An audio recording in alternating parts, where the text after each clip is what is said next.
हरे कृष्ण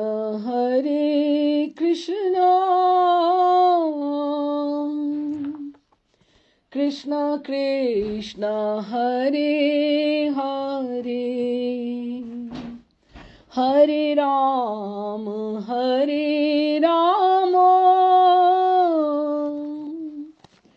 राम राम हरे हरे, हरे कृष्ण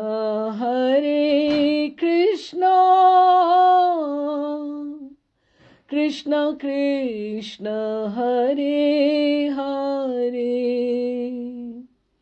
हरे राम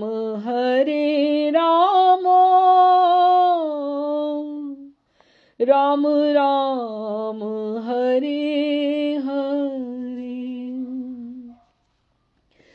हरे कृष्ण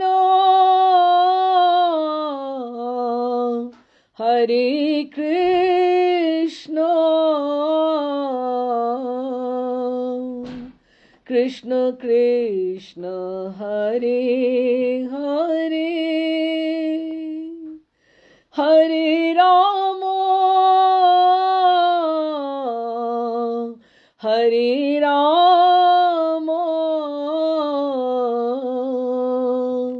राम राम हरे हरे,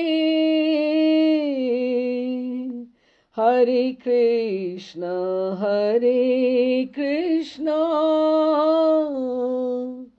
कृष्ण कृष्ण हरे हरे, हरे राम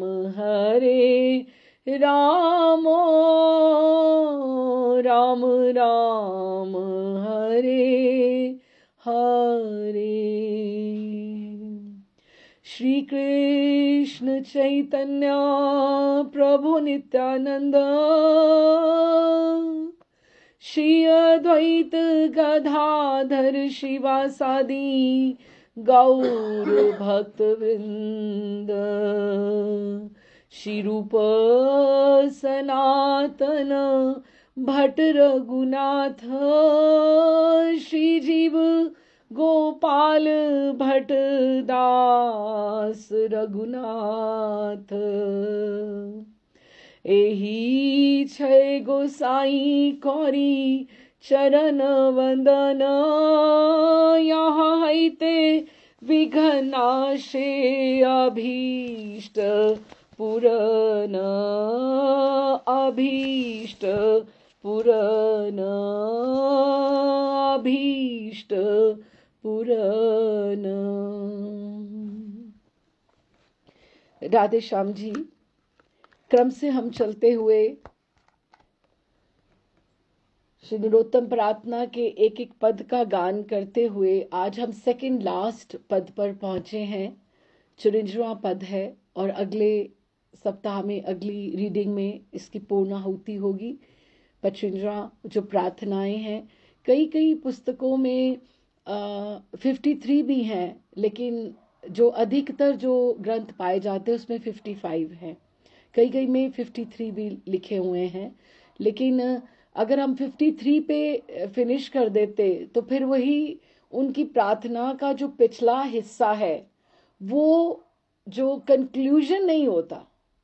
जैसे कल का जैसे पद था, आज रसे बादर निशी, तो बड़ा सुंदर उन्होंने बताया कि जितना रस बरस रहा है, जितना बरस रहा है और करदम कीच हुई पड़ी वृंदावन में स्वाभाविक रूप से गली गली कुंज कुंज में ये रस बरस रहा है। तो बहुत सुंदर ये पद था कल वाला। पहले हम आज के पद का गान कर ले, फिर उसके बाद हम कॉन्टिन्यूटी में उसको भी थोड़ा लेकर रिकैप करके, क्योंकि कॉन्टिन्यूटी में ही है। आज हम 54वां पद कर रहे हैं। जिनके पास हो ग्रंथ वो लिरिक्स ले लें। हे देह नागर वर सुन ओहे मुरली धर, निवेदन करी तुआ पाए, चरण नखर मणि जेन चांदेर गांथनी भाल शोभे आमार गलाए श्री दाम सुदाम संगे जखन बने जाओ रंगे तखन आमी द्वारे दाड़ाए मने कौरी संगे जाई गुरु जानार भय पाई आँखी रहिल तुआ पाने चाहे चाई नवीन मेघ पाने तुया बंधु पड़े माने एलाई के शे नहीं बांधी रंदन शालाते जाई तुआ बंधु गुण गाई धुआर जलना करी कांधी मणि नयो माणिक नयो आंचले बांधिल रयो फूल फूल नयो जे के शे करी वेश नारी ना करीब विधि तुया हिणगी गुण निधि लया फिरी ताम देशे देशे अगर चंदन हैताम तुआंगे माखा रैताम गामिया पड़ी ताम रांगा पाए की मोर मनेर साध वामन होए चांदे हाथ विधि के साध पुरावे आमार नरोत्तम दासे कोए तोमार उचित होए तुमी आमाए ना छाड़ी दया जे दिन तोमार भावे आमार ए देह जावे सेई दिने दयो पद छाया से दिने दयो पद छाया से दिने दयो पद छाया। बहुत सुंदर पद है और अगर हम ना इसको पढ़ते या हमें ग्रंथ में ना मिलते, ये जो पिछले दो है, तो हमें वाकई आधा अधूरा ये लगना था। जिस तरह से ये जो पिछले तीन हमने पढ़े 51st, 2nd and 3rd, जो हमने ये तीन पढ़े थे पिछले, उसका जो रस बरस गया, उन्होंने दिखा दिया कि नरोत्तम उसके बीच में डूब रहे हैं और उनको इस समय उसमें तैरना भी नहीं आता। वो इतने बड़े उच्च रस में आचार्य होके, वो पार्षद होके, अनन्य मंजरीगण होकर जो चंपक मंजरी हैं, कि उन्हें तैरना नहीं आता, या हम ये कहें कि वो डूबना ही चाहते हैं। इस रस से बाहर कौन आना चाहता है? वो उसमें अवगाहन करके डूबना ही चाहते हैं। तो आज रसे बादर निशी की, आज रात्रि में जो शरद पूर्णिमा की रात्रि है उसमें इतने बादर बरसे हैं, और घनश्याम और राधा रानी बिजुरी और करदम युक्त वो जो रस बरस गया है, वही हमारी वृंदावन की रजरानी है, वही वृंदावन यमुना का पुलिन है जहाँ पे वो रास हुई है, वही सारे हमारे श्रृंगारवट, इमली तला और वंशीवट गोपेश्वर महादेव, ये वही स्थान है जहां पर ठाकुर जी, प्रियालाल जी, उनकी सखियां, उनके यूथ घूमे हैं। उन्होंने, ठाकुर जी, प्रियालाल जी ने सब कुंज निकुंजों में लीलाएं की हैं। तो ये रस तो ऐसा था जैसे विपिन प्रेम रस बरस रहा है। वृंदावन में ये जो रस है ये बरस ही रहा है, कॉन्टिन्यूटी में है। ये हम लोग हमारे में जैसे पात्रता होगी तो हमें ये नजर आएगा, नहीं तो हम अपने संकल्प विकल्प में ही हम रह जाते हैं। अच्छा, यहाँ जाऊं, यहाँ ना जाऊं, ये यहाँ ये करा तो ये हो जाएगा, ये करूं तो ये हो जाएगा।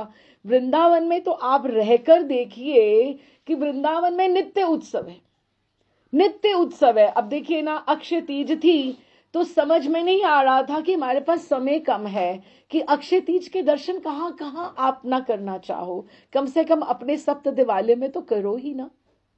कि वृंदावन की नाली पोखरों में रस बह रहा है, हमारे पास ही समय कम है, हमारे में ही पात्रता इतनी नहीं, योग्यता नहीं है कि हम सब जगह से रस बटोर पाए। हम यही सोचते रहते कहाँ जाएं, पहले किधर से रूट शुरू करें, कहाँ अच्छा अब ये समय हो गया है। बल्कि ऐसे जैसे हरियाली तीज भी आएगी, हरियाली तीज का उत्सव, क्या हिंडोरे पड़ेंगे, कितना सुंदर हिंडोरे पड़ेंगे, ठाकुर जी चांदी के झूलों में बाहर आएंगे। अब सबको दर्शन करने जाना चाहिए ना हरियाली तीज वाले दिन। तो लेकिन ये समय की पाबंदी हो जाती है, या उस दिन तो अपना रूटीन छोड़ के भी अपने घर के ठाकुर की आरती भी ना करो, लेकिन आप जाकर दर्शन तो करके आओ सबके सामने, सबके जाकर, क्योंकि आपके अर्चा विग्रह आपके साथ एडजस्ट कर लेते हैं, लेकिन बाहर जो विग्रह है वो तो सिद्ध, खैर घर के विग्रह भी कम नहीं है, घर के ठाकुर भी सर्वोपरि हैं, लेकिन जो बाहर प्रत्यक्ष ठाकुर वृंदावन हमारे आचार्यों द्वारा प्रतिष्ठित हैं, उनके दर्शन तो हमें करने ही चाहिए ना। तो नाली पोखरों में अभी जैसे कार्तिक मास की पूर्णिमा रहती है, कार्तिक मास की पूर्णिमा, आप सोचिए उधर गोवर्धन में उत्सव चल रहे होते हैं, इधर से रामदास बाबा का उधर से सारा का सारा आया होता है, इधर से निवासाचार्य जी की जयंती होती है, कहाँ कहाँ नहीं होते उत्सव, आपको समझ ही नहीं आएगी कहाँ क्या क्या अटेंड कर लो, कहाँ कहाँ कथाएं नहीं चलती कार्तिक मास में, क्या क्या नियम लोग नहीं लेते, कि हमारे में ही योग्यता पात्रता या हमारे ही अपने ही कितने व्यवधान संकल्प विकल्प आ जाते हैं कि हम नहीं कर रहे। यही बात है, विपिन प्रेम, विपिन वृंदावन विपिन, कि वहां प्रेम रस बरस ही रहा है, विपिन प्रेम रस बरस रहा, बूंद बूंद करके तू क्यों खड़ा ओट में पगले, ओट में पगले बीजन के डर से, कि मैं भीग तो नहीं जाऊंगा। तो हम बारिश में, वृंदावन की बारिश की जो फुहार है उसको तो आप अपने मुख के ऊपर लो, अपने आप श्री अंग से जब उसको करोगे तो आप धन्य धन्य हो जाओगे, जब वृंदावन की आप वर्षा की फुहार को अपने, तो मैं भीग तो नहीं जाऊंगी, ये मेरा संकल्प और ये विकल्प है, बल्कि हमें जाकर उसको एंजॉय करना चाहिए। यही था आज रसे बादर निशी, कि ये स्वाभाविक रस फैला पड़ा है, अब हम उसको कितना एंजॉय कर पाते हैं, कितना ले पाते हैं, यही है। तो अभी ये बहुत सुंदर लिखा भी नरोत्तम ठाकुर ने कमाल किया हुआ। अगर आप ये नोटिस करेंगे जिनके पास लिरिक्स हैं, पहला जो शब्द है हे देह, हे देह, हे देह किसको बोलते हैं, हृदय, हृदय, हे देह, जो देह के भीतर हृदय है उसको हे देह बोलते हैं। और जो आखिरी सेकंड लास्ट पंक्ति है उसमें ए देह है, ए देह है, वो देह क्या, ये मेरी देह। दोनों का अलग वर्ड्स हमें जब तक करुणा करके हमारे आचार्य ना समझाएं, हमें समझ में नहीं आ सकता इन दोनों में क्या फर्क है। वो हे देह है, ये ए देह है। ए देह मतलब ये वाला शरीर, और हे देह हमारा हृदय। तो चलिए प्रारंभ करते हैं। हे देह नागर वर। अब नागर किसको बोलते हैं? जो नगर का प्रतिष्ठित, जो बड़ा कोई होता है ना, जैसे धनी होता है, उसको नागर बोलते हैं। उसको आपको पता है, जैसे यहाँ हम ठाकुर बोलते हैं, ठकुरानी बोलते हैं, बड़े हैं ना, स्वामिनी है, हमारे स्वामी है, नाम लेने में संकोच आता है तो हम ठाकुर बोलते हैं। तो वृंदावन में तो ठाकुर बोल दिया, लेकिन वहां पे नीलाचल की में नवदीप धाम में विशेषता ठाकुर जी को, गौरहरि को नागर वेश कहा जाता है। नगर के वो बड़े थे, जब वो संकीर्तन करते थे नागर वेश होता था। नगर के बहुत प्रतिष्ठित, जब वो अपनी घुंघराली अलकावलियों में, उनका मुंडित केश तो बाद में हुआ, जब वो श्रीवास के आंगन में संकीर्तन करने जाते थे, चंपा के बड़े बड़े फूल। यही तो गोपाल भट्ट जी तरसे कि मुझे आपने वो वाला रूप नहीं दिखाया। फिर महाप्रभु ने उनको दिया श्रीरंगम में दर्शन, उसमें दिया दर्शन। लेकिन वो जो ठाकुर जी श्रृंगार करके अपनी भुजाओं पे, और एकदम से सारे चंपा के फूल बड़े सुंदर सुंदर पहन के, वलय उसके कंगन बना के, माला पहन के, और पान चबाते हुए, बिल्कुल नागर वेश करके, तो उनके ऊपर कितनी वहां की नवदीप की बालिकाएं जो थी आसक्त नहीं हो जाती थी। तो उनका भाव, जैसे यहां ठाकुर के प्रति का भाव गोपी भाव हुआ, मंजरी भाव हुआ, तो वहां का नागरी भाव। जैसे अमई निमाई के दर्शन जो हैं, अमई निमाई में राधा रानी की सहज आपको झलक दिखाई देती है, उसमें नागरी भाव आता है। तो हमारे सप्त देवालयों में कभी कभी नागरी वेश भी होता है, जिसमें झलक आए। तो हमें ये नागरी वेश इस तरह से है कि वो गोपी के भाव से कैसे लगते हैं, नागरी वेश उसको कहते हैं। तो फिर ये नागर हुआ। हे देह नागर वर, हे मेरे प्रियतम, इसका सीधा सीधा हुआ हे देह नागर वर, कि तुम मेरे वर हो, मेरे प्रियतम हो। बड़े महाराष्ट्री एक एक ये स्लोगन है एकदम से। तो महर्षि बड़ी बार गोपी गीत गाते गाते, रास पंचाध्यायी गाते गाते कहते थे, गोपियों ने, राधा रानी ने ठाकुर को एक नया नाम दिया। क्या नाम? कहते उन्होंने बोला, हे अंग, हे अंग, कि आप अंग किसको बोलोगे जिसके बिना आप रह नहीं सकते हो। तो ठाकुर जी को उन्होंने, गोपियों ने, राधा रानी ने अपना श्री अंग माना। हे अंग, उससे अधिक प्यार किससे आप करो, जो मेरे देह के अंग हैं। तो उसी तरह से हे देह, उसी तरह से हृदय, कि तुम मेरे हृदय हो, और नागरवर हो, नागरवर अर्थात मेरे प्रियतम हो। सुन ओहे मुरलीधर, ओहे तुम तो वही हो, कौन? नागर भी हो, गौरहरि भी हो, और सुन ओहे मुरलीधर, तुम मुरली को धारण करने वाले भी हो। तुम मेरी बात तो सुनो, क्या कह रही हूं मैं? निवेदन करी तुआ पाए, मैं तुम्हारे चरणों में, तुआ तुम्हारे, पाए पांव में, चरणों में कुछ निवेदन कर रही हूं, मैं कुछ बताना चाह रही हूं। लेकिन अब ये कौन है जो ये बताना चाह रही है, जिसने नागरवर अपने हृदय के उसको प्रियतम मान लिया, उसने प्रियतम जिसने मान लिया है उसको, तो वो क्या बताना चाह रही है? क्या बताना चाह रही है? कुछ तो ऐसा होगा, लेकिन किस भाव से बताना चाह रही है उसको हम ये समझें। ये जैसे, अब देखो थोड़ा सा हम इसका मूड समझें। क्या है कि जो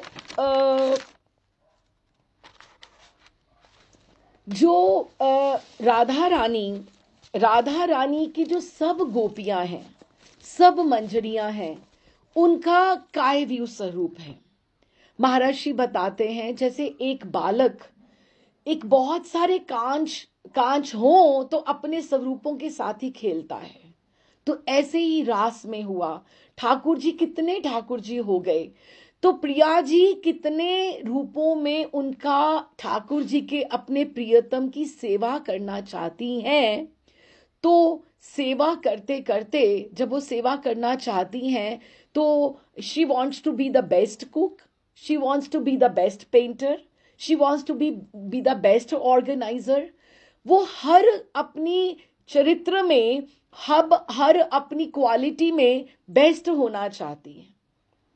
तो जो उनकी बेस्ट ऑर्गेनाइजिंग जो है वो वृंदा देवी है। वो सारी की सारी बढ़िया से बढ़िया व्यवस्था सब कर देती है कुंजों निकुंजों की, लेकिन वो है अंश किसका? वो राधा रानी का अंश है। तो कायाव्यूह हो गई ना, कायाव्यूह हो गई ना। इस तरह से ललिता जी और तरह का उनकी क्वालिटीज हैं, विशाखा की और तरह की हैं, चित्रा की और तरह की हैं, लेकिन है कुल मिला के वो राधा रानी के ही कायाव्यूह हैं। लेकिन इनका ठाकुर की प्रति डायरेक्ट अप्रोच नहीं है प्रियतम की तरह। ठीक है, हम ये रागा अनुगाग भक्ति की बात कर रहे हैं क्योंकि हमें इसका मूड समझना पड़ेगा। तो जब भी वो उनकी डायरेक्ट अप्रोच नहीं है, लेकिन विलाप कुसुमांजलि का पहला चैप्टर ही यहां से शुरू होता है जो रघुनाथ दास गोस्वामी पाद ने किया है कि जो मंजरियां हैं उनका तदात्मकता भाव, उनकी oneness of the heart feeling Priya ji के साथ इतनी हो जाती है कि जब ठाकुर जी प्रिया जी को स्पर्श करते हैं उनको स्वाभाविक रूप से जैसा प्रिया जी को रोमांच होता है वैसा मंजरियों को होता है। तो ये हमारी रागानुगा भक्ति है। तो उन्होंने डायरेक्ट रूप से प्रियतम पे कोई अधिकार नहीं है, लेकिन जब वो स्वीकारी दासी हो गई तो प्रिया जी उनको उठा के अपने प्रियतम का भाव ही दे देती हैं, अपने हाथ से दे देती हैं। इतनी वननेस ऑफ फीलिंग है, इतना वननेस भाव का इतना अधिक है तदात्मकता। तो अब आप सुनो, अगर मिलन का भाव आ सकता है तो अब हम दूसरे पॉइंट पे आए, विरहा भी तो उतना होगा ना जितना राधा रानी को विरहा हुआ। अब विरहा कितनी तरह का हो जाता है। एक तो निकुंज में मान हो गया तो भी प्रिया जी विरह में है ना, ठाकुर जी निकुंज में आए नहीं है।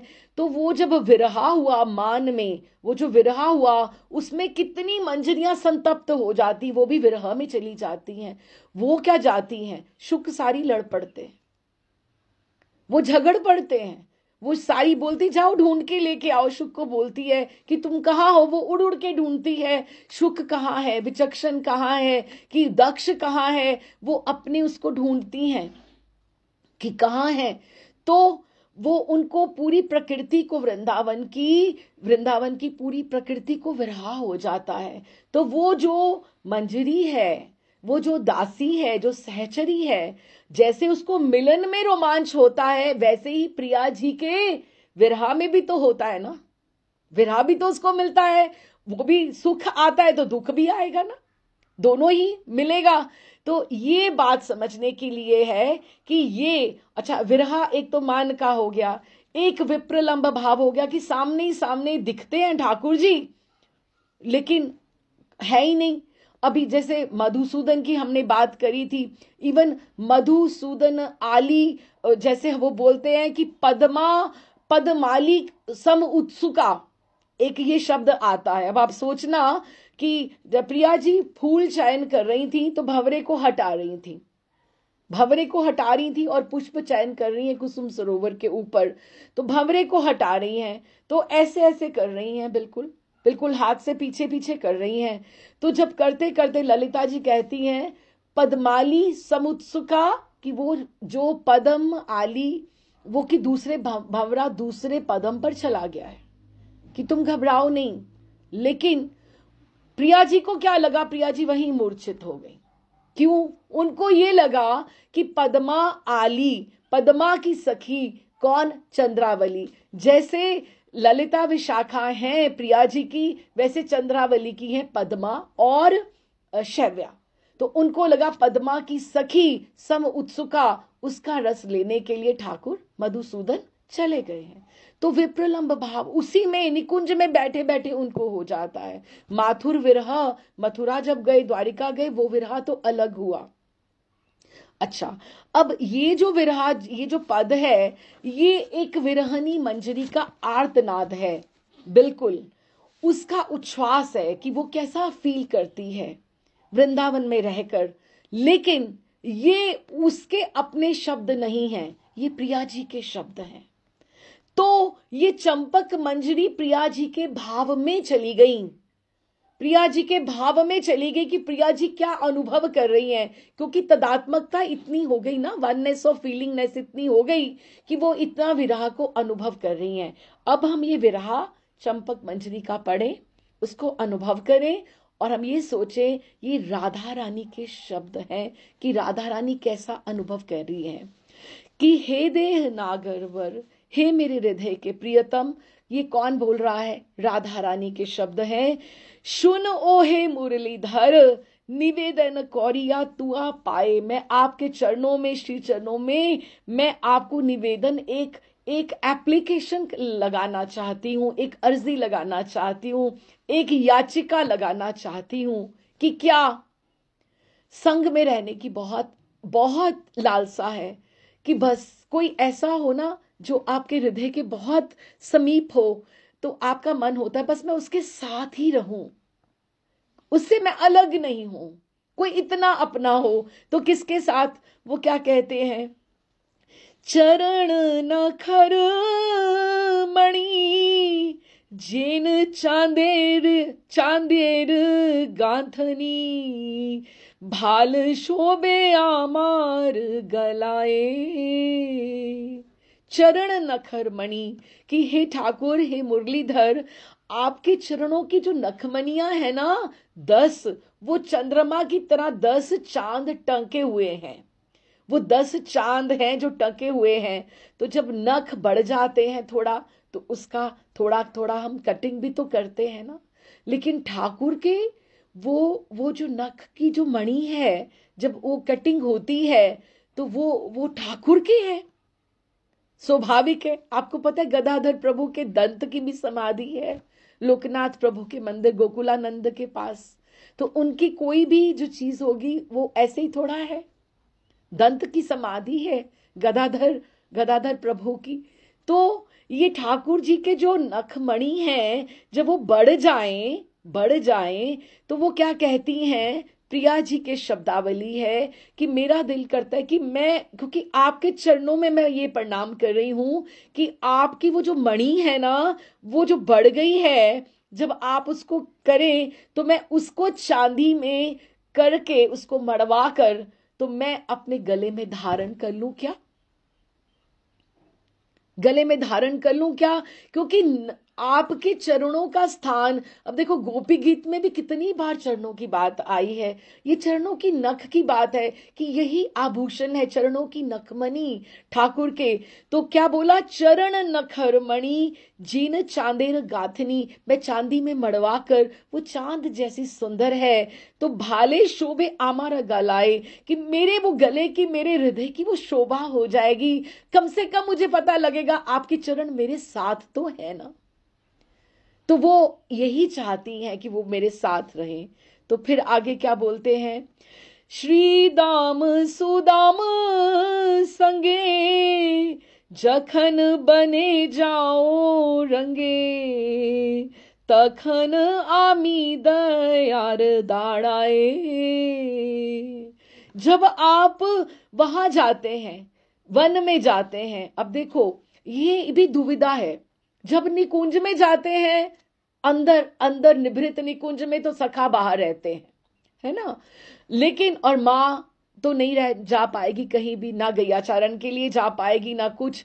लेकिन अब भीतर तक किसकी पहुंच है? केवल सहचरियों और मंजरियों की और सखियों की, वहीं तक। कई कई जगह पे तो सखियों की भी पहुंच नहीं है। तो अभी वनचारण की जो लीला है, वहां पे कौन जाते? सखा जाते हैं। तो जो गोपियां हैं वो हृदय में उनको बड़ा संताप लग जाता है कि हाय, इतना समय हम ठाकुर के बिना बताएंगे? माँ भी तो तरसती है। क्यों? क्योंकि सेवा, संग से, दर्शन, सुख से कोई भी वंचित नहीं होना चाहता। अपना 100% उनको लगता है कि मैं सदा सदा अपने प्रियतम के साथ रहूं। इसीलिए तो महाराज जी ने उनको संबोधन किया है अंग, कि मैं अंग बन जाऊं या ऐसा मैं हो जाऊं कि मैं उनके साथ ही मैं रहूं। तो श्री दाम सुदाम संगे, कि आप जब दाम सुदाम के संग में आप जाते हो, जखन जखन जब जाते हो, बने जाओ रंगे, कि आप वहां पे कितनी कितनी आप लीलाएं करते हो, कितनी लीलाएं करते हैं। हम कभी लीलाएं ही हम सोचना शुरू करें, वनों में कितनी उनकी होती हैं, कि आप हम जब बोलें तो हम सोचें कि कहाँ से कहाँ बात निकलेगी। एक एक लीला हम सोचें कि कहाँ से, कि उनका कितना अधिक वहां पे रहती है। वहां पे वनों में कितनी उनका खेल होता है, उनका वन विहार होता है। और किस तरह से एक बार गोपेश्वर महादेव बोले, गोपेश्वर महादेव को बोला, माँ पार्वती ने, अन्नपूर्णा ने बोला कि आप तो चले थे, आप तो गए थे वहां पर दर्शन करने के लिए छोटे, तो आप तो मुझे लेकर ही नहीं गए वहां पर, मैं भी आपके साथ जाना चाहती हूँ। अभी गोपियों ने तो देखा नहीं है, ये सब लीलाएं दाम, श्री दाम संग में वहां पे ही हुई, ये सारी की सारी लीलाएं। तो मैं भी जाना चाहती हूँ, मैं भी दर्शन करना चाहती हूँ। तो कहते ऐसे कैसे जाओगी, रूप बना के, रूप तुम्हें परिवर्तित करना पड़ेगा। तो कहते नहीं, रूप नहीं मैं परिवर्तित करूंगी, मैं तो ऐसे ही जाऊंगी। तो उन्होंने कहा चलो चलो। तो उन्होंने, भगवान भोलेनाथ ने, तो उन्होंने तो ब्राह्मण का, बूढ़े ब्राह्मण का रूप बना लिया और अपने साथ में गौरी मैया को लेकर गए। तो गौरी मैया को लेकर गए तो वन में गए। अब वन में तो वहां पर मधुमंगल भी, श्रीधाम, तो उन्होंने जब दूर से आते देखा तो उन्होंने उनको बोला, अरे कृष्णा, लगता है एक बूढ़ा ब्राह्मण आ रहे हो, बूढ़ा बामन आ रहे हो, है बहुत ये विद्वान विद्वान लगे। तो विद्वान लगे तो कहते अच्छा, तो कैसे? अब ये लीलाएं वन में हो रही हैं, गोपियां तो नहीं देख रही हैं, कुछ कुछ भीलन कन्या देख रही हैं जो जाके राधा रानी को रिपोर्ट करेंगी, लेकिन दे आर मिसिंग समथिंग।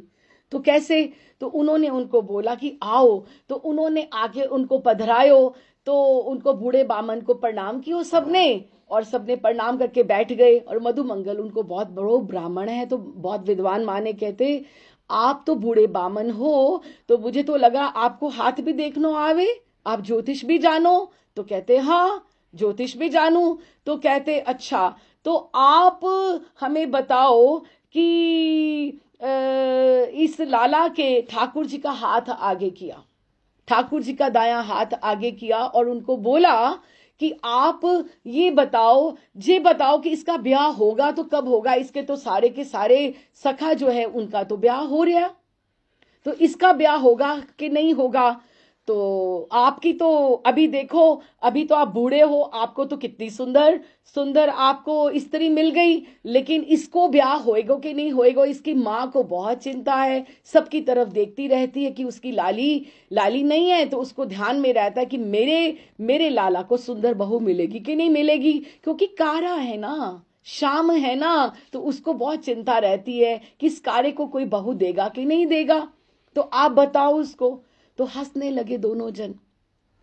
तो क्या गोपेश्वर महादेव उनको क्या बोलते हैं, अरे आप एक ब्याह की बात करो, इसके तो हाथ में रेखा ही ब्याह की है, और कुछ है ही ना, और कुछ है ही ना। इतनी रेखाएं कि मैं गिनती करके कितनी बताऊं कि इसके कितनी कितनी कितनी कितनी इसकी पत्नियां हो जाएंगी, बहुएं कितनी हो जाएंगी। तो मधुमंगल तो वो सारे पेट पकड़ के हंस रहे। अब now who is missing all this fun?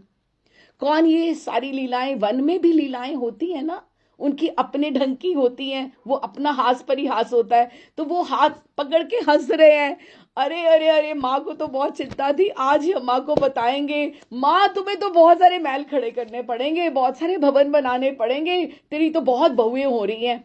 तो ठाकुर जी कहते चुप रहो चुप रहो। तो आप ये बताओ पहले, तो इतने सारे जो हो जाएंगे काना, तुम्हारी तुम्हारी इतनी बहुएं हो जाएंगी तो कैसे होगा। तो कहते कोई बात नहीं, माँ बहुत बूढ़ी बूढ़ी हो रही है, वृद्ध हो रही है, एक माँ के चरण दबाएगी, एक रसोई करेगी, एक माँ का ख्याल रखेगी, एक सुबह को काम करेगी, एक आएगी एक जाएगी, एक आएगी एक जाएगी, खूब सेवा माँ की करेगी, माँ बहुत प्रसन्न हो जाएगी, बहुत प्रसन्न हो जाएगी। बहुत अच्छी बात है। तो कहते पर अच्छा ये तो बताओ, इसकी सारी की सारी जो आप बहू बता रहे हो, ये बहू का क्या गुण है इसमें। कहते ऐसी रूपवती होगी, ऐसी रूपवती होगी, इतनी सुंदर होगी कि उससे इसकी प्रियतमा से ऊपर तो कोई होगी भी नहीं। उधर से गौरी मैया हंस रही हैं। कहते इनके आपकी पत्नी जैसी सुंदर होगी। कहते नहीं, इनकी जैसी भी नहीं, इनसे भी कहीं सुंदर होगी। कहते पर उसमें एक दुर्गुण होगा, एक दुर्गुण होगा। कहते क्या। कहते रूठेगी बहुत, मान बहुत करेगी। कहते अच्छा, मान करेगी तो ठाकुर को तो अपनी तैयारी, तुम्हें काना अभी कस लेना कमर। कहते कोई नहीं, मैं निपट लूंगा, मुझे बहुत बातें करनी आवे, मैं अपने आप कर लूंगा। तो उन्होंने उनको बोला इस तरह से, तो बूढ़ा बामन बन के इस तरह से वो दर्शन करा। तो ये एक मैं झांकी आपको बता रही हूँ कि जब भी यही नहीं है कि गैया चारण वहां होती है, तो इस तरह से फिर उसको दक्षिणा दी, उसको सब करा, तो देकर उसको भेजा।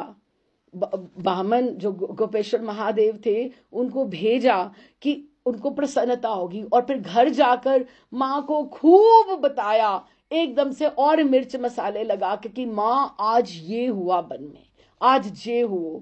हाँ, और उधर से राधा रानी को मंजरियों ने बताया। तो इस तरह की लीलाएं होती हैं बनों में। तो ये क्या, ये मिस आउट करते हैं। और जैसे ये बोलते हैं श्री दाम सुदाम संगे, कि जब जखन बने जाओ रंगे, कि जब आप वन में जाते हो तो मैं तखन आमी द्वारे दौड़ाए, कि मैं उस समय मैं भी चाहती हूं कि मैं आपके साथ चलूं, वन में चलूं। और कैसे चलूं, बिल्कुल नहीं जा पाती हूं। इसमें भी एक आपको और लीला थोड़ी सी ऐड करें।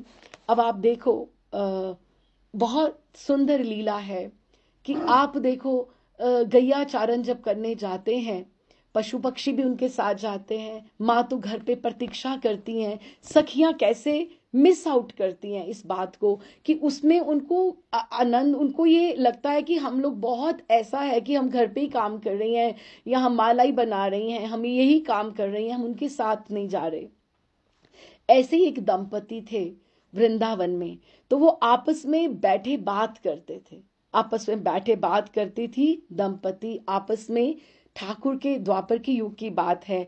तो वो बात करती कि उनकी जो बेटी थी ना लाली, तो वो कहती थी ये 6 दिन उम्र में ये बड़ी है, 6 दिन उम्र में बड़ी है। तो जब भी काना बछड़े चराने जाता है तो मेरी मैया एकदम से उसास लेती है, लंबी दीर्घ श्वास लेती है, और भरा गले से वो बात करती है। वो अपनी बेटी के बारे में बात करते, आपस में बात करते कि हमारी लाली जो है ना, मात्र 6 दिन ही बड़ी है कृष्ण से। अगर हमारी लाली रूपा, अगर लाल जी भयो हो तो, अगर लाल भयो हो तो आज वो कान्हा कुंवर के संग गैया बछड़े चढ़ावे जाए हो तो। कि ये भी जिनकी लालियां वहां होती हैं, गोपी भाव भी अलग बात है, लेकिन एक अगर आप उस पक्ष में देखो तो उनको भी, और सांझ को जब पुनः उनको ये भी बात करे, तखन आमी द्वारे दौड़ाए, कि मैं एक टक उनकी प्रतीक्षा करती हूँ। लेकिन वो क्या करती थी, सांझ को जब माँ आती, तो वो जब माँ देखती ठाकुर आए हैं, तो फिर लंबा श्वास लेती और कहती मेरी रूपा, अगर लाल जी होती, लाल होती, अगर पुत्र होता, तो वो भी ठाकुर के साथ कान्हा के संग ये वापस आती। तो उन्होंने उनको एक दिन उन्होंने सोचा, तो बाबा ने, जो वो बाबा जो दंपति की बात कर रहे हैं, तो उन्होंने नयन झरते, क्योंकि हर कोई ठाकुर का संग पाना चाहता है। तो उन्होंने एक दिन ये डिसाइड ही कर लिया, एक निश्चित ही कर लिया कि रूपा जो है उनकी पुत्री, उसको रूप बनाकर, उसको रूप कि वो छोटे छोटे तो बच्चे हैं, वो कान्हा के संग जाकर वो उनके साथ गैया ही चराएगी। तो वो ठाकुर जी के संग जाकर, उनके संग जाकर गैया चराती। तो वो सारी रात्रि इस तरह से उनकी प्रतीक्षा करती। वो भी बहुत प्रसन्न होती। वो रूप क्या कहती, वो कहती मैं तुम्हारी लाली नहीं लाला हूं, सबके सब छोरा मेरे जैसे ही तो हैं। बाबा तुमको मेरी सौगंध, मैं कल बछड़े चराने जाऊंगा, मेरा नाम रूप है, रूपा नहीं। मैया मैं भी कछनी पटुका पहनूंगा, कहकर उसने अपनी घाघरी उतार फेंकी। छोटे छोटे बच्चे हैं। मैया जो उसकी थी, उसने उसको मनाने समझाने का प्रयत्न बहुत किया कि ऐसे कैसे होगा लाली, लेकिन रो रो के उसने तो घर ही भर दिया। फिर बाबा ने कहा कोई नहीं, होने दो ना इसको रूप, क्या फर्क पड़ता है, अभी छोटी है। तो उसको कछनी बांधकर पटुका कंधे पर रखा और प्रसन्नता की उसकी सीमा न रही। और जब वो सुबह अगले दिन, जब ही वो शीघ्रता से हाथ पैर मुंह धो के, पटुका और छीके का कंधा रख के, हाथ में लकुट और श्रृंग लेकर बछड़ों को आगे करके खिरक से उसने निकाला, तो मैया बाबा उसकी बलैया लेते थे, प्रसन्न होते थे कि ये हमारी लाली आज लाला हो गई है। क्यों? उसके माध्यम से हमें संग मिल रहा है। कितनी बड़ी बात है। आपका बेटा, एक आपका पुत्र, आपका एक भक्त हो जाए, ठाकुर जी की सेवा में चले जाओ, आपको सुख मिलेगा ना। तो उनको वो बछड़े को आगे खीरक में से निकाला, मैया बाबा उसके बलैया लेते थे, नेत्रों में जल लिए। उन्होंने वो द्वार पर खड़े, उन्होंने ज्यों ज्यों कन्हई को बछड़े लेकर वो बढ़ रहे थे, तो उन्होंने गोप बालकों के साथ उसको भी झुंड में मिला दिया। और बालक ऐसे मिले जैसे बिछुड़े हुए हों। और उन्होंने एकदम से जब उन्होंने रूपा जो रूप थी वहां पर, एकदम से जब वो पास के ठाकुर जी आ गए, तो उसने लकुट उठाया और हंबारव करते करते ठाकुर के झुंड के साथ अपनी गैया को मिलाते मिलाते और श्रृंगनाद करते हुए वो उनके बीच में। और उसको देख के उसने इतनी, वो साक्षी, वो रूप जो रूपा थी, वो इतनी साक्षी हुई कि उसने सारे वध, देखो असुर के वध देखे, सारी गैयाचारण की लीला देखी, उसने ठाकुर जी के संग में यमुना जी में स्नान करना। और वो जो बाकी की सखियां हैं, वो उस पे हंसी ठिठोली भी करती थी और उसके सौभाग्य से जलती भी थी। कितनी बड़ी बात है कि अब ये देखो ना अभी एक प्रारब्ध की बात है कि कोई नारी हुआ, कि कोई पुरुष देह में है या कुछ है, लेकिन कहने का अर्थ ये है कि हर कोई पशु पक्षी, सखा सखी गोपी माँ कोई भी हो, वो ठाकुर जी के दर्शन सुख से सारा दिन में वंचित नहीं होना चाहता है। एट एनी कॉस्ट वो चाहते हैं कि मैं कैसा भी रूप धर के, कैसा भी बनकर, मैं ठाकुर जी के संग संग डोला करूं वृंदावन के, चाहे उसके लिए इसको कैसे भी कॉस्ट ना देनी पड़े। तो वो कहती है कि आप जब दाम सुदाम के संग आप वन में जाते हो तो कितना हास परिहास करते हो, बने जाओ रंगे, कि आप कितना हास परिहास करते हो। तखन आमी द्वारे दड़ाए, और मैं सारा दिन द्वार पे खड़ी रहती हूं। कौन? प्रिया जी। और उनके स्वरूप में उनके शब्द, चंपक मंजरी कहती है कि कब गोधूली समय होगा, दिन परीक्षे, आप कब वापस आएंगे। तो मैं द्वार पर खड़ी रहती हूं और मने कौरी संगे जाई, मेरा मन करता है कि मैं आपके संग गैया चराने चली जाऊं। रूप चली गई ना, रूपा रूप बन के, कि मने कौरे संगे जाई, गुरु जनार भय पाई, कि क्या कहेंगे, मैं तो स्त्री देह है, मैं कैसे आपके संग जा सकती हूं। चाहती तो ये हूं, आंखी रहिल तू आ पाने चाहे, मेरी आंखें यही चाहती हैं कि आप क्षण भर के लिए भी मेरी दृष्टि से आप दूर ना हो। आप जब वन में जाते हैं तो मेरा भी मन यही होता है कि मैं भी जाकर आपके साथ गैया चराऊं। तो फिर आगे क्या कहती हैं, चाई नवीन मेघ पाने तुआ बंधु पड़े मने। कि जब नवीन मेघ आते हैं ना, घन घन घन घन करते आते हैं, तो मुझे क्या लगता है, तुआ बंधु कि आपसे उसका रंग मिलता है, तुआ बंधु कि वो आपका बंधु है। मैं सारा वो जो बरसने वाला है घन, मैं उसका पान कर जाऊं, कि वो मैं अपने में पूरा का पूरा ठाकुर को अपने हृदय में संचित कर लूं, क्योंकि वो ये घनश्याम है और वो भी घनश्याम है, वो आपके बंधु वो हैं। मैं चाहती हूं कि मैं सारा उसको पी जाऊं। अब देखो कितना बड़ा भाव है, बरखा होती हो और मुंह खोल के वो सारा पीना चाहती है क्या, और उसको उसके बीच में भीगना चाहती है, क्योंकि उसको लगता है ये ठाकुर का रंग वर्ण उससे मिलता है। मने कौड़ी ना चाई नवीन मेघे पानी तुआ बंधु, कि ये आपका बंधु है, पड़े मने कि मेरे मन में आता है कि मैं इसका पान कर लूं, पनी मेघ पानी, कि मैं उसका पानी जल जो है मैं पी जाऊं। क्यों? क्योंकि वो आपका बंधु है। फिर क्या बोला, एलाई ले केशे नाही बांधी, और मैं अपने केश नहीं बांधती हूं, केश नहीं बांधती हूं। प्रिया जी कह रही हैं क्यों नहीं बांधती हैं प्रिया जी केश, क्योंकि जो काली घुंघराली अलकावली है ना, जब वो पास में सामने आती है ना, तो भाव भाव से उनको भ्रम होता है कि ठाकुर यही है, और उनको लगता है कि इनकी अलकावली, ये जो अपने केशों को वो इसीलिए नहीं बांधती हैं कि वो श्यामवरण अपने केशों का और ठाकुर का श्यामवरण एक ही है, और उस वो भाव में मग्न ही रहना चाहती हैं। तो एलाइले केशे नहीं बांधी, कि उसको श्याम वर्ण से उसका भाव लेती हैं उनको, कि उनका मन जो है ठाकुर की घुंघराली अलकावली में इतना अटका है कि उनको अपने केशों में भी प्रिया जी को कौन दिखाई देता है, हे देह नागरवर, कि नागरवर ही दिखाई देता है, क्योंकि रंग एक जैसा है केशों का और ठाकुर जी का।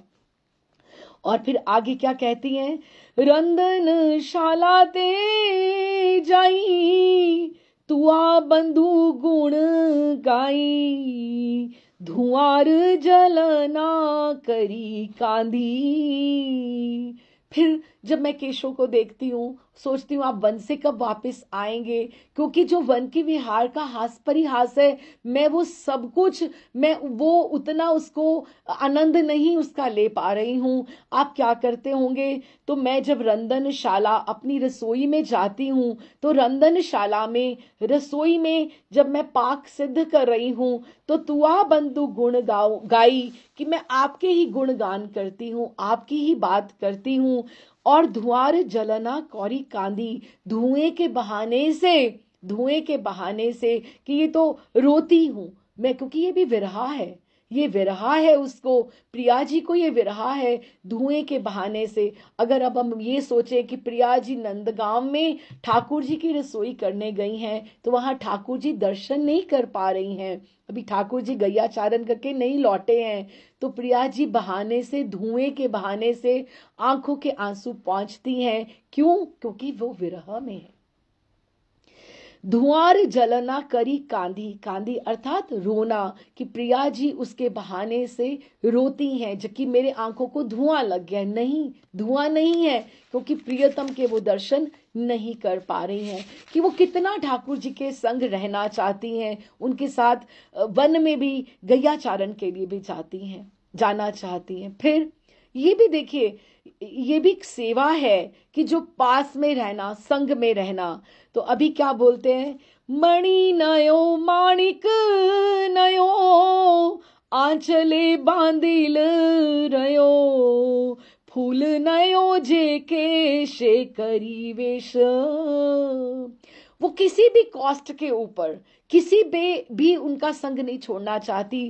कहती हूं मैं नारी ही बना दिया मुझे ठाकुर ने, प्रारब्ध ने। मैं मणि नहीं हूं, मणि होती तो मुझे आप उनके श्रृंगार में कुछ बन जाती, तो मुझे वो धारण कर लेते। मैं मणि नहीं हूं, माणिक भी नहीं हूं, नहीं तो मैं आंचल कौरिए बांधे, कि मुझे आप अपने आंचल में बांधे रखते।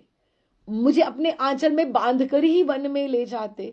तो फूल नयो जे केशे कौरी वेश, मेरे को ठाकुर जी ने, मुझे भगवान ने, विधाता ने फूल क्यों नहीं बना दिया, तो मैं ठाकुर जी के केश के ऊपर ही सजी रहती, उनकी माला में ही बनी रहती।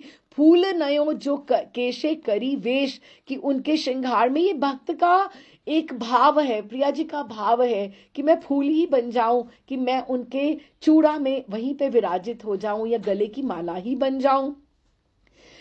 नारी ना कोरिब विधि, तुवाहिण गुण निधि, लैया फिरी ताम देशे देशे। क्या किया विधाता ने, मुझे नारी क्यों बना दिया। अगर मैं नारी ना होती तो आप तो गुणनिधि हो, आप तो किसी को भी अपने साथ ले जाते। लैया फिरी ताम देशे देशे, मुझे हर देश में, हर वन में, 12 वन है, कभी कहीं लीला होती, कभी कहाँ लीला होती है, तो आप मुझे अपने साथ, या मैं आपको अपने साथ ले ही रखती। क्यों? क्योंकि मैं अब नारी हूं, क्योंकि मैं आपका संग, आपका दर्शन से, सेवा सुख से वंचित नहीं होना चाहती। तो मैं क्या करूं, क्योंकि इतना पास रहने की, बिल्कुल अपने पास रखने की ठाकुर जी को उसकी इच्छा है, प्रिया जी की और चंपक मंजरी को विरहा भाव में।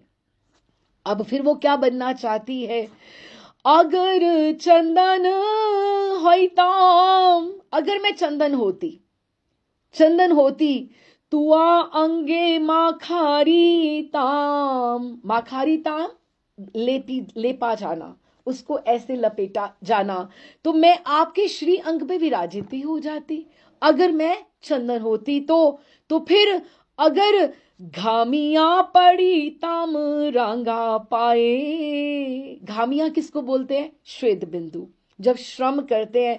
अगर मैं चंदन बन के आपके श्री अंग पे रहती, तो आप वनचारण जब करते, तो वो गिर कर, चंदन जो है गिर कर आपके श्री अंग पर या आपके चरणों पर गिर जाता, या आपकी चरणों की धूली बन जाता। तो हाय, विधाता ने मुझे चंदन क्यों नहीं बना दिया, मुझे चंदन क्यों नहीं बना दिया। घामिया श्वेद की बिंदु, पड़िताम रांगा पाए, रांगा आपके, रांगा अरुण चरण, पाए चरण, रांगा अरुण, आपके लाल लाल चरणों में, क्योंकि अगर माथे पे पीर मस्तक पे होगी तो वो वक्षस्थल को या श्री अंग से स्वेद घमाए के साथ वो तो चरणों पर ही गिरने वाली है ना, या ठाकुर जी नीचे भी गिर गई तो चरण की धूली ही बनने वाली है ना। तो वो ठाकुर जी का स्पर्श पाना चाहती हैं, कैसे भी, चाहे वो चंदन बने, चाहे वो माणिक बने, चाहे वो मणि बने, या वो फूल बन जाए, ठाकुर जी के संग संग संग संग संग ही रहना चाहती हैं।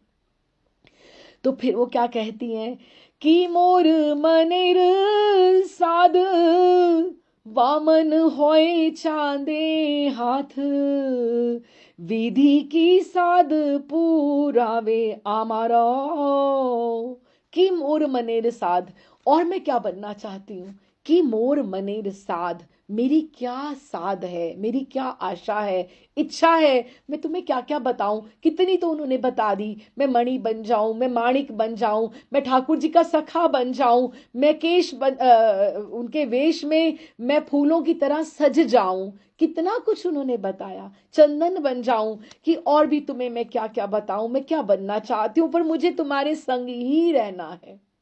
जैसे हम गाते हैं ना, हमारे संग में रहेंगे राधा रमन लाल, जैसे हम बोलते हैं ना कि आपके संग में ही रहना है, बस आपके शरणागत ही रहना है। तो ऐसे ही वो संग में रहना चाहती हैं, क्योंकि वो प्रिया जी का भाव चंपक मंजरी में आ गया है, तदात्मकता करके वो उनसे बिल्कुल अलग नहीं होना चाहती। तो क्या कह रही है कि मोर मनेर साध, मेरे मन की कितनी इच्छा है कि मुझे कुछ बना दो, कुछ भी बना दो, लेकिन मैं आपके संग रहूं। लेकिन ये मैं क्या मांग रही हूं, वामन होए चांदे हाथ, मैं तो इतनी बौनी हूं, मैं इतनी बौनी हूं, वामन हूं, छोटी हूं, किसमें, योग्यता पात्रता में किसी भी क्वालिटी नहीं है, मेरे में कोई गुण नहीं है, और चांदे हाथ, चांद को पकड़ना चाहती हूं। हम चांद को पकड़ सकते हैं क्या? ठाकुर त्रिभुवन नाथ है, त्रिलोकी नाथ है, कहां हम उसको पकड़ सकते हैं? नहीं पकड़ सकते। हमारे पास एक ही रास्ता है जो करते करते प्रिया जी स्वामिनी का और अपनी गुरु परंपरा का, गुरु का आश्रय, गुरु मंजरी का आश्रय है, और कोई रास्ता नहीं है ठाकुर को प्राप्त करने का। There is no direct approach, सीधे सीधे हम नहीं पा सकते हैं। तो कह रही है कि मुझे विधि कैसे की साध पुराभे अमार, मेरी विधि जो प्रारब्ध है कैसे वो साधना को, मेरी साध को, मेरी इच्छा को कैसे पूरा करेगी। क्यों? हम भी तो यही सोचते हैं ना वामन, अगर हम आज सोचते हैं हमें निकुंज सेवा मिले, तो आपको नहीं लगता एक बौना होकर हम एक बहुत बड़ी बात कर रहे हैं, बहुत बड़ी बात कर रहे हैं। तो यही तो बात वो कह रही है कि वामन होए चांदे हाथ, कि मैं वामन होके, बौनी होकर मैं चांद को पकड़ने का प्रयास कर रही हूं। हमारे लिए भी यही बात है कि हम भी बहुत बड़ी बात कर रहे हैं। तो फिर पुनः अब अगली 4 पंक्तियों में नरोत्तम ठाकुर वापस पुनः अपने उसी रूप में आ जाते हैं जो विरहनी मंजरी का स्वरूप है। आर्त जो नाद उच्छ्वासित हो रहा था प्रिया जी के शब्दों में संग प्राप्ति के लिए, वो पुनः वापस आ जाते हैं। नहीं आते तो हमें ये वाला पद मिलता ही ना। तो वो क्या कहते हैं, नरोत्तम दासे कोय तोमार उचित होए, तुमी आमाए ना छाड़ी दया। कि नरोत्तम दास कह रहे हैं, पहले सारा जो हे देह तुम मेरे नागर वर हो, नागर अगर प्रियतम बनाया तो वो स्त्री है तो प्रियतम बनाया ना, लेकिन अब ये पुरुष देह में वापस आ गए हैं। नरोत्तम दासे कोय तोमार उचित होए, ठीक है मैं बोना हूं, मेरे में कोई योग्यता नहीं है, मेरे में कोई पात्रता नहीं है, मेरा कोई साधन, कोई बल, कोई भजन नहीं है, लेकिन आप बताओ तुम्हारे उचित होए, आपके लिए उचित है क्या?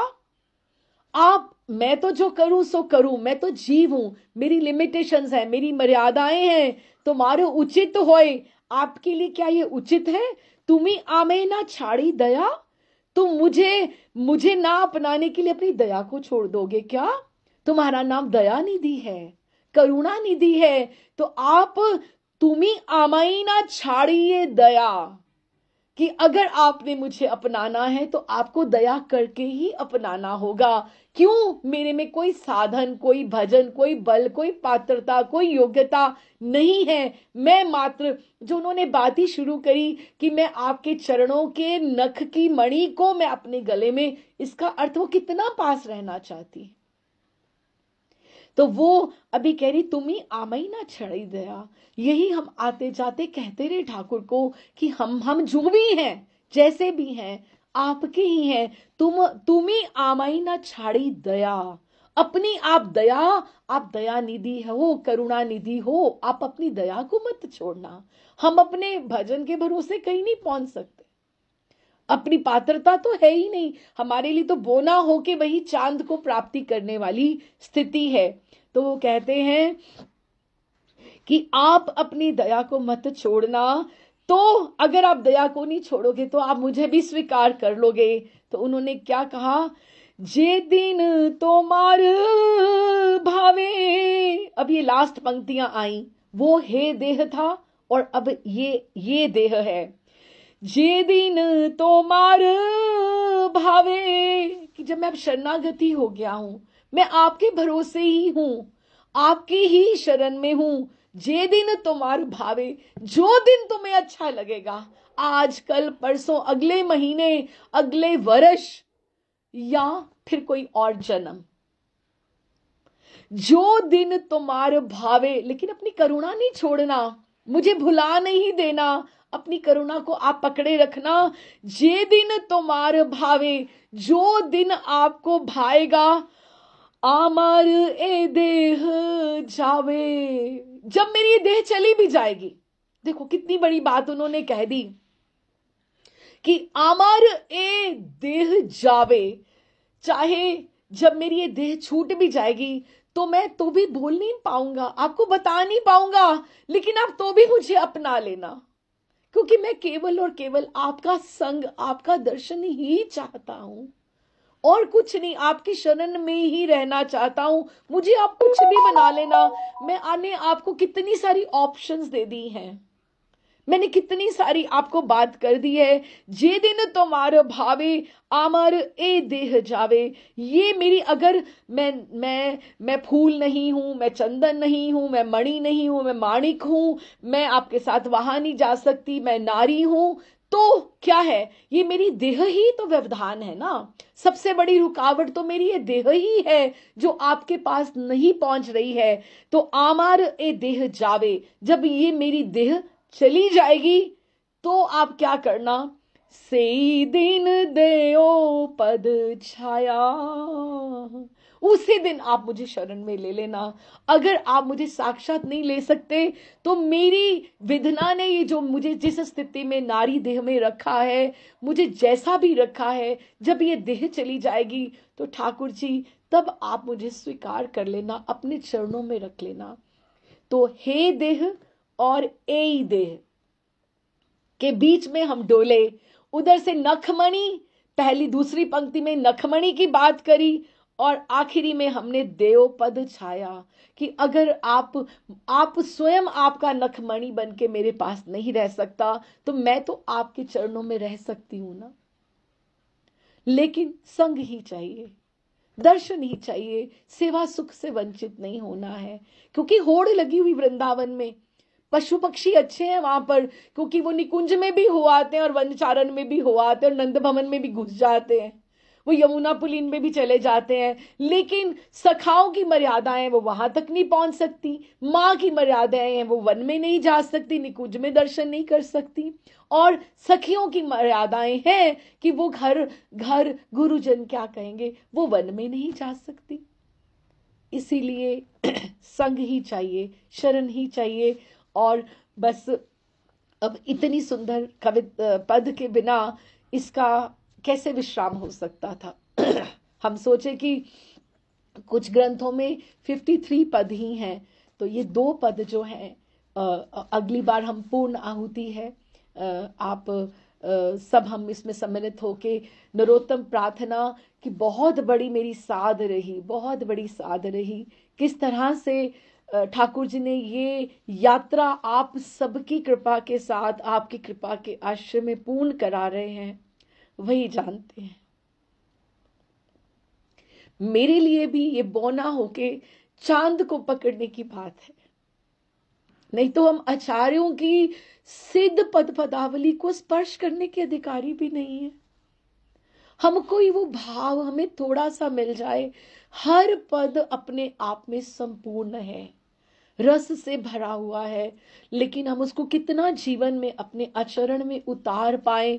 हमने कहा शायद 1 वर्ष हो गया या उससे भी ज्यादा, कितने क्रम टूटे, कुछ कुछ यहाँ पर कथा हमने रीडिंग्स करी, कुछ हमने वृंदावन में करी, और अब हम पूर्ण आहुति की तरफ हम अगले रविवार को हम अंतिम पद इसका करके नरोत्तम प्रार्थना की जैसे एक डिबिया में हम अपना भाव भी मिला के ठाकुर को अर्पण करेंगे।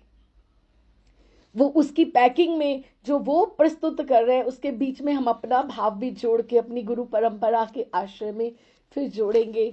तो इसके साथ ही हम इसमें विश्राम करते हैं। और इस प्रार्थना का जो सबसे बड़ा लगता है, 2 बातें हैं कि कुछ भी हो ठाकुर का आश्रय नहीं छूटे, संग नहीं छूटे, सेवा नहीं छूटे, उसकी शरणागति में हम हमेशा रहें, कैसे भी बन के रहे, कुछ भी बने कोई फर्क नहीं पड़ता, लेकिन उनका संग चाहिए चाहिए, उनकी सेवा चाहिए चाहिए। और दूसरे, हमारी कोई योग्यता नहीं है ठाकुर जी, हमारे में कोई पात्रता नहीं, लेकिन आप जो हो तुम्ही आमही ना छाड़ी दया, आप अपनी दया मत छोड़िएगा, क्योंकि अगर आपकी दया है तो सब पार है, वो फिर ग्रीन सिग्नल है। नहीं तो अगर हम अपना सोचेंगे तो कुछ अभी नजर ही नहीं आ रहा कुछ तो। और जीवन का कितने क्षण बाकी है, कितनी आयु बाकी है, क्या कह सकते हैं। तो आप अपनी दया मत छोड़िएगा, बस ये 2 जो है, संग मिले और दया मत छोड़िए।